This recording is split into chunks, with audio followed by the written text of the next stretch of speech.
ಬರೋದಿಲ್ಲ. ನಮ್ಗೆ ಒಳ್ಳೆ ಬುದ್ಧಿ ಇದಾರೆ, ಅಂದ್ರ ಬುದ್ಧಿ ಇದಾರೆ. ನಮ್ಮ ಪಕ್ಷದ ಸಂಘಟನೆಗೋಸ್ಕರ ಏನು ಅವ್ರು ಮಾರ್ಗದರ್ಶನ ಮಾಡಿದ್ದಾರೆ.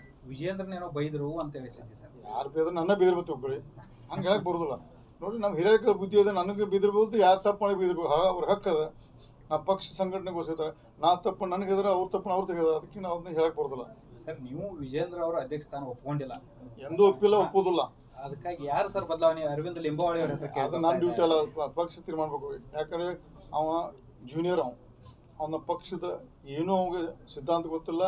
ನಮ್ಮ ಪಕ್ಷ ಭ್ರಷ್ಟನ್ನು ಲೇಬಲ್ ಕೊಟ್ಟ ವಿಜೇಂದ್ರ, ಭಾರತೀಯ ಜನತಾ ಪಾರ್ಟಿ ಭ್ರಷ್ಟನ್ನು ಲೇಬಲ್ ಕೊಟ್ಟ ವಿಜೇಂದ್ರ. ಅವ್ನು ಮಾಡಿದ್ ನಮ್ಗೆ ವಿರೋಧ. ಅದೇ ಯಡಿಯೂರಪ್ಪ ವಿರೋಧಲ್ಲ, ಯಡಿಯೂರಪ್ಪ ಕ್ವಶನ್ ಮಾಡೋದಿಲ್ಲ. ನಾ ವಿಜೇಂದ್ರ ಕ್ವಶನ್ ಮಾಡ್ತೀವಿ. ವಿಜೇಂದ್ರ ನಮ್ಮ ನಾಯಕ ಅಲ್ಲ ಸರ್. ಒಂದ್ ವೇಳೆ ವಿಜೇಂದ್ರ ಅವ್ರ ಬದಲಾವಣೆ ಆಗ್ಬೇಕಾದ್ರೆ ಯತ್ನಾಳ್ ಅವ್ರು ಆಗ್ಬೇಕಾ ಅಥವಾ ಅರವಿಂದ್ ಲಿಂಬಾವಳಿ ಅವರು ಅಥವಾ ನೀವು ಸರ್, ಯಾರಂತ ಇಲ್ಲಿ? ನೋಡ್ರಿ, ನಂದು ಒಂದೇ ಮನವಿ ಐತಿ.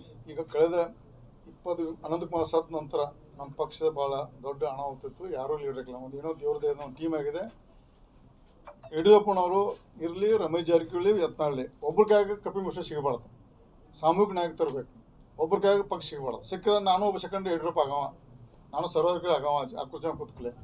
ಅದಕ್ಕೆ ದಯವಿಟ್ಟು ಮನವಿ ಮಾಡ್ಕೊತಾನೆ, ಸಾಮೂಹಿಕ ನಾಯಕತ್ವ 15-20 ಜನ ಲೀಡರ್ಶಿಪ್ ಮಾಡಿ ಕೈ ಕೊಡ್ರಿ, ಟಾಸ್ಕ್ ಕೊಡ್ರಿ. ನಿಮ್ದು ಡ್ಯೂಟಿ ಅದು ಮಾಡೋದು ಕೊಡು. ಹೇಳ್ತು ಮಣ್ಣು ಹೇಳಿದ್ರು ನಾನು, ನಮ್ಮೊಂದು 15-20 ಜನ ಕೈ ಕೊಡ್ರಿ. 120-130 ಸೀಟ್ ತರ್ತು BJP. ನಮ್ಮ ಹೊರ ಆಗತ್ತೆ ಇದು.